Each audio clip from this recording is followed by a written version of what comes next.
Chez Blablacar, en tant que start-up du web collaboratif, puisque nous sommes un service de covoiturage, il y a un état d'esprit très particulier.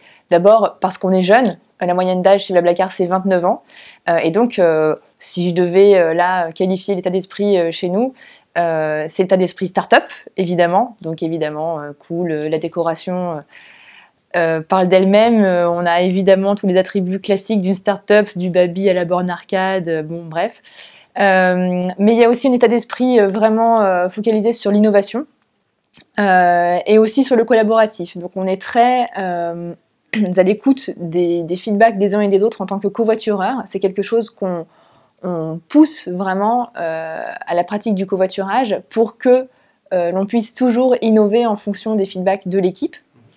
Et tout ça réuni fait que on gagne dernièrement des prix type Great Place to Work, Happy at Work, etc. Donc non seulement il y a ce succès populaire qui se voit de l'extérieur, 20 millions de membres, 19 pays, une croissance de 100% par an, mais de l'intérieur, on arrive à bien scaler aussi l'équipe. Il faut savoir qu'on a doublé chaque année ces dernières années les effectifs. Et donc on arrive à grandir tout en conservant un super état d'esprit. Le plus gros risque pour une start-up en pleine croissance comme nous, ce serait de perdre cette culture d'entreprise très forte avec la croissance. Et donc on a mis en place énormément de choses pour faire en sorte de maintenir cet état d'esprit, cette culture, de manière à conserver ce dynamisme, cette performance, cet esprit d'innovation par différentes choses. D'abord, on a un processus d'onboarding très important, comme on recrute à peu près actuellement une personne par jour. On a mis en place de l'e-learning sur les premières journées d'un nouveau salarié, puis une onboarding week, c'est la semaine d'intégration qui a lieu toutes les 6 semaines. Toutes les 6 semaines, on intègre une quarantaine de personnes donc qui suivent différentes formations et puis des team building. Et puis la culture chez Blablacar est vraiment très prégnante. Le gros socle de notre culture, ce sont nos 10 valeurs. Et ces 10 valeurs-là ne sont pas très abstraites et inconnues au bataillon. Au contraire, elles sont visibles partout sur les murs. Les stickers sont collés sur les ordinateurs. Elle est vraiment adoptée, appropriée dans l'équipe. Et donc, en rendant très visible cette culture et en créant des outils qui nous permettent de l'appliquer au quotidien, eh bien, on maintient et on voit que là, aujourd'hui, à 400, on a réussi à maintenir la culture de nos débuts. Chez Blablacar, on a 10 valeurs vraiment très très fortes qu'on a co-construites, co-écrites ensemble quand on était à peu près une 60aine lors d'un séminaire au ski, pour l'anecdote. Et donc j'en citerai 3 qui sont vraiment très importantes, notamment en termes de management. C'est Fun and Serious. Fun and Serious, ça pourrait ne pas aller ensemble, mais chez nous, ça marche ensemble, parce qu'en étant très sérieux individuellement dans notre travail, ça permet un fun collectif.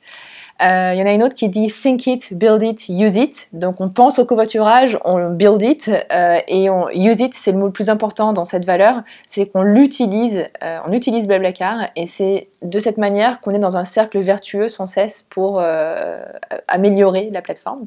Et puis, j'en cite une 3e, « We are passionate, we innovate ». Donc on est passionné, on innove.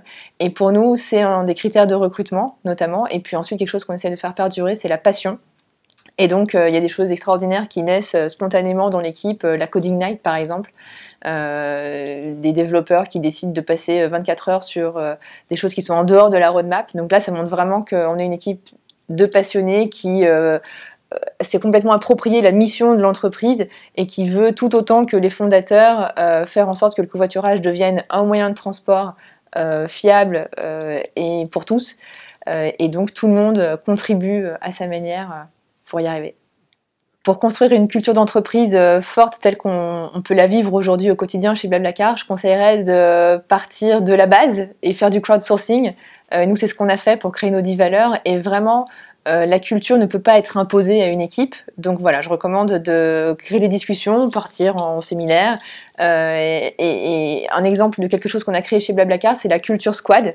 J'ai réuni les personnes qui s'y intéressaient particulièrement et ensemble on travaille sur les risques à venir avec notre croissance très forte, avec un objectif, c'est d'être toujours une Great Place to Work en 2020. Et donc voilà, en rassemblant les idées des uns et des autres dans toutes les équipes, je pense que c'est une très bonne manière pour quelqu'un qui voudrait se lancer de ne pas créer, de ne pas imposer une culture top-down, mais au contraire de la faire vivre vraiment.